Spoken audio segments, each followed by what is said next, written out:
O Nicolas tá fazendo isso porque é o que todos os bolsonaristas estão fazendo. Na verdade, se eu for pegar, pega lá o Pavanato, pega lá todos os jovens bolsonaristas, pega o Partido Novo inteiro, pega o Zema. Eles eram aliados de vocês bolsonaristas. Mas vamos lá. Vocês já devem estar comentando que o Eduardo Bolsonaro foi pra cima do Nicolas e agora o Alan dos Santos foi pra cima do Nicolas e as coisas não estão mais em tipo, você podia melhorar. Não vi uma postagem. A coisa já foi pra chamar de mau caráter e tal. O que é o Nicolas nesse game? Ele é mau caráter? Eu acho que sim. Eu considero, eu devoto o Nicolas a todas as características de um manipulador mau caráter, tá? É um cara que tinha um tipo de vida e virou direitista por conveniência. É um cara que explora a fé alheia com aquele mesmo discursinho. Mas as pessoas seguem porque querem. Elas também seguem o Marçal porque querem, caem em papo de pastor picareta porque querem. É um cara que foi muito bolsonarista e comprou todos os bolsonaristas os mais malucos da pandemia em diante, evitando qualquer crítica às cagadas e à corrupção do Bolsonaro quando foi conveniente pra ele. Chega, vira deputado, começa a gravar vídeos e explorar o eleitor antipetista com vídeos só, olha o Lula, faz o L e tal. Cresce, vê que não precisa mais do Bolsonaro, dane-se o Bolsonaro. É um comportamento malandro de um cara que vai adotando posições de conveniência. Individualista, malandro. Como foi o Bolsonaro? Só que os bolsonaristas, Eduardo incluso, né? Como eles próprios são oportunistas, eles não ligavam. Até que ficou grande demais pra ignorar. E agora que eles estão precisando de algum alinhamento pra tocar essa estratégia deles, eles não estão vendo esse alinhamento. Porque o Nicolas só faz cálculo e viu, cara, a galera não tá comprando esse discurso do Eduardo, não. Uma parte do bolsonarismo mais radical compra, mas outra não. E aí rolou. Um cara mandou, o Deltan, o único bolsonarista que não é mau caráter. O Deltan é mau caráter por excelência. O Deltan é um vagabundo. Vagabundo, traidor, a começar com o próprio Sérgio Moro. Ele foi um vagabundo, traidor com o Sérgio Moro. Agora, o comportamento dele com o Bolsonaro é de um rato. É um cara que, em nome, vamos dizer, da possibilidade de se eleger, de ficar grudado, ele toma apanhar, ele é esculachado por quem foi esculachado pelo Bolsonaro e fica ali debaixo submisso. Isso não é homem, o Deltan é um bosta, o Deltan é um rato. O que ele tá fazendo também com o Partido Novo lá no Paraná, quem é do Paraná sabe. Botou um monte de tranqueira, tranqueira que veio do Republicanos, tranqueira que veio da política velha lá, tirou gente decente que tinha no Partido Novo do Paraná e montou essa estrutura pra se entregar e se misturar com o ratinho. O Deltan é lixão. O Deltan é lixo, tá? Então não venham com um papinho de Deltan aqui pra mim. Acho o Nicolas um sujeito melhor do que o Deltan, só pra você entender, tá? Um cara botou aqui, Deltan é um invertebrado, é isso mesmo. E aí tá rolando, é muita treta que tá rolando, mas eu vou explicar aqui, né? O perfil Coringa Opressor, que vira e mexe aparece nas minhas redes pra ficar falando bosta, né? Ele mandou, Nicolas Ferreira teve um orgasmo ao anunciar a presença da desqualificada Baianinha no Space dos Intergalácticos. Uma das maiores cretinas difamadoras e aliadas dos irmãos Weintraub. Eu realmente não sei quem é a Baianinha Intergaláctica. Eu sei que aparentemente ela vai participar de alguma coisa com o Nicolas. E ela vive atacando a família Bolsonaro. Pra quê? Alan dos Santos veio a público e falou, isso vai acontecer, isso aconteceu mesmo? Se sim, o Nicolas é canalha, pois essa vadia já falou merda até da minha filha doente. Bom, falar de familiar é com ele mesmo, né? No que foi respondido por Eduardo. Ela é uma pessoa abjeta, que defende a minha prisão e de minha família. É triste ver a que ponto o Nicolas chegou. Aí o Alan, sim, lamentável mesmo. Bola pra frente e foco nos tiranos Bolsonaro. Ou seja, o processo é que eu acho que eles não dispõem mais de tamanho pra isso. Mas aquele processo clássico de queimando que os bolsonaros fazem com ex-aliados tá acontecendo. Não acho que eles vão cancelar o Nicolas. Assim como não acho que eles têm capacidade de cancelar o Tarcísio. Mas algum dano eles vão gerar. Começou a guerra robesiana de todos contra todos no bolsonarismo, tá? O Alan dos Santos prosseguiu. Mandando a real, Nicolas não vai apoiar o trabalho do Bolsonaro nominalmente, dando nome, etc., pois ele não quer manchar a recente fama decorrente dos vídeos virais que obteve, curiosamente após conhecer o Pablo Marçal, tá? É interessante que ele tá colocando, ele tá querendo dizer que o Nicolas começou a ficar mais viral por conta do Pablo Marçal. Eu não sei, não tenho provas disso. E nem acho que seja. Meu feeling não acho que seja. Eu acho que o Nicolas é bom em comunicação o suficiente para não depender do Pablo Marçal. Mas o Nicolas tá fazendo isso porque é o que todos os bolsonaristas estão fazendo. Na verdade, se eu for pegar, pega lá o Pavanato, pega lá todos os jovens bolsonaristas, pega o Partido Novo inteiro, pega o Zema. Eles eram aliados de vocês bolsonaristas. Mas agora é aquele momento, o Bolsonaro tá prestes a ser preso. O Eduardo tá adotando uma estratégia que não é popular. E eles, é agora. Deixa eu só, larga a mão e deixa eles se ferrarem ali. E é isso, só que assim, né, quando eu falo pra vocês, não adianta criar grupo político, nossa, não para de entrar valete, mas não adianta criar grupo político baseado só na fama, o grupo político construído na bonança, que o bolsonarismo é isso, né? O grupo político que você... É igual, sabe, amizade. Você construiu amizade num momento bom, todo mundo é teu amigo, você tá com grana, vou fazer um churrasco, vai todo mundo na tua casa. Churrascão, ele é legal, Renan, te amo, você é legal. Todo mundo já saiu o cara. Ficou duro, precisou de uma ajuda, tua mãe tá com câncer, é um ou outro que vai estar com você. É um ou outro. Aí todo mundo esqueceu do churrasco, dos bons momentos, tá? Tem até um ditado português, né? Amigos são como aves de arribação, nos bons momentos eles vêm, nos maus momentos eles vão, né? Políticos nem sequer amigos são. O que une os políticos num grupo para passar dificuldade é um propósito férreo. Veja o MBL, todas as traições que nós sofremos são decorrentes de pessoas que fingiram ter um propósito e no fundo não tinham. Só querem uma graninha, só querem... É isso. Esse MBL. Esse MBL, o que ele quer? Uma graninha. É isso. E aí somem os princípios. Aí se alinham o que for, né? Aí não tem princípio nenhum. Pro cara se manter conosco e trabalhar conosco e construir conosco é uma motivação férrea. Porque o que a gente tá construindo você vai perder conosco. Você vai perder conosco. Esse fim de semana, tem vários jovens novos do MBL despontando, boas lideranças, fazendo vídeos bons. Eu juntei, não vou falar nomes aqui, mas são garotos muito, muito bons, espalhados pelo Brasil. E eu botei num grupo e falei, vocês são maravilhosos, vocês vão crescer, vocês vão ter nosso apoio. Dito isso, vocês ainda não perderam com a gente. Porque eu nunca cobrei, Bétega, perca conosco. Eu devia ter cobrado mais. Perca, faça vídeo atacando o Bolsonaro. Perca seguidor. Eu só vou valorizar quem for perder seguidor conosco. Ficar fazendo conteúdo pra ganhar só, tô fora. E eu falei, vai ter que perder conosco. Eu só valorizo quem vai perder junto com a gente. Porque teve gente coletando ficha debaixo de sol, debaixo de chuva. A gente mesmo sofreu todos os ataques que a gente sofreu. São anos, uma trajetória, é muito trabalho perdendo, tá? Pra vir um malandro querer ganhar agora. E agora, partido montado, vai a julgamento, meu velho, eu mudei de patamar. Eu não vou mais ser leniente e bonzinho. As estratégias de sobrevivência se alteraram. A gente vai jogar mais pesado. Então o papo é bem simples. Ou demonstra lealdade já, antes, e aí a gente constrói. Não vai demonstrar isso, não constrói. Agora os Bolsonaro não fazem isso, porque todo o bolsonarismo foi construído no ponto de vista político eleitoral, ou seja, no sistema de incentivos que você precisa para crescer no grupo político, o bolsonarismo só cresceu na bonança. Não houve momento eleitoral ruim para se eleger em nome do bolsonarismo. Pelo contrário, o bolsonarismo foi bem em 18, foi bem em 20, foi melhor ainda em 22 e foi muito bem em 24. Então, eleitoralmente falando, é muito bom ser bolsonarista. Eleitoralmente é uma beleza. Aí, hoje, começa a ficar ruim. Puta, o cara vai ser preso. Eu quero que ele seja preso pra sair a sombra dele, pros filhos dele não ficar se metendo. Puta, Eduardo pegou uma estratégia difícil, hein? Eu vou me queimar com agro. Parte da população acha estranho esse negócio de defender que o Brasil se dê mal, porque depois vai se dar bem.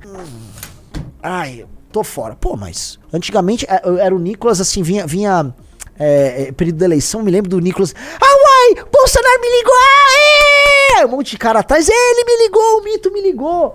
Ou seja, o Bolsonaro fez uma ligação por ele de vídeo no final, na reta final da eleição, comemorou todo efusivo. Agora o Bolsonaro precisa dele, não tem ligação do Nicolas, não tem nada, né? É isso? Esse é o grupo político? Eu sei como é que é, porque assim, minhas costas estão rasgadas das facadas que a gente toma. É muita facada, todo dia é uma facada nova. E eu sei que vários líderes jovens do MBL mesmo, não estão dispostos a fazer os sacrifícios que outros líderes estão fazendo, ou que nós mesmos fazemos, tá? Eu sei que no coração, mesmo de pessoas que eu tenho o maior apreço, não bate na mesma intensidade o sonho nosso. Mas a gente prossegue. Só que as coisas, elas se alteram, as coisas mudam. E hoje a gente mudou de forma. E graças ao trabalho, especialmente de vocês que acompanham o projeto, as coisas estão mudando e mudando muito. E acho que a gente vai para um futuro glorioso. O nosso futuro é glorioso. Nosso futuro é muito diferente do desses caras.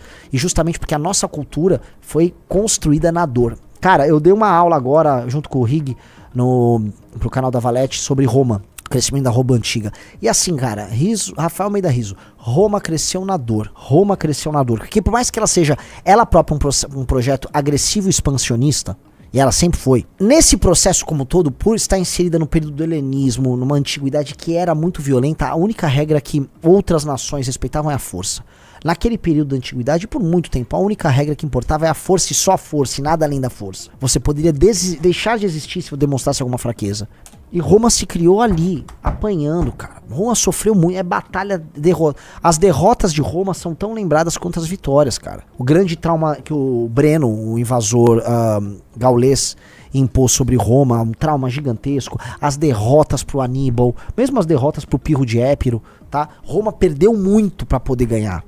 Roma perdeu muito. Só que eles nunca perderam aquele espírito agressivo. Tipo, eu tô perdendo aqui, mas eu sou galudão. Roma nunca parou pra negociar uma trégua em que ela saísse derrotada. O Aníbal derrotou eles acho que a maior derrota histórica de Roma, que foi a Batalha de Cana, tá? O Aníbal derrotou eles. A elite romana, a aristocracia romana, em grande parte, foi morta, foi pisoteada, foi sufocada, engolida por lama e sangue. E aí ele mandou um emissário pra falar com Roma. Roma, não negociamos. Isso é muito pica. Somos nós. Eu vou falar, teve períodos ali em que o bolsonarismo estava esmagando a gente, 2021, que veio o emissário propor uma conversa com o Flávio. O emissário falou, Renan, vai no Rio conversar com o Flávio Bolsonaro? Não vou. 2 vezes foi prometido uma conversa. Não vou, não tem conversa, entendeu? Não tem conversa, e nunca terá essa conversa de cedermos. Roma só negociava e fazia acordos que beneficiassem Roma. O MBL e a missão vão fazer acordos que beneficiam o MBL e a missão, no sentido político com outros grupos políticos. Porque o nosso projeto é o melhor projeto pro Brasil. Aliás, é o único projeto pro Brasil. O nosso é o único projeto do Brasil. É o único. Ninguém tá pensando em construir um projeto original e que não fique preso à ortodoxia. Tipo, não, o nosso projeto é apenas um projeto liberal. Não é.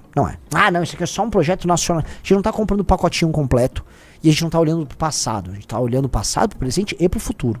Estamos olhando pro lado. O que o Vietnã tá fazendo? A gente tá olhando pra... o que a China tá fazendo? Cara, eu fui ver algumas coisas, cara. Sério, fui ver algumas coisas interessantíssimas. Meu pai me mandou um vídeo esse fim de semana, eu vou ver se eu tenho aqui, tá? O Ciro, ele tava comentando sobre o agro, né?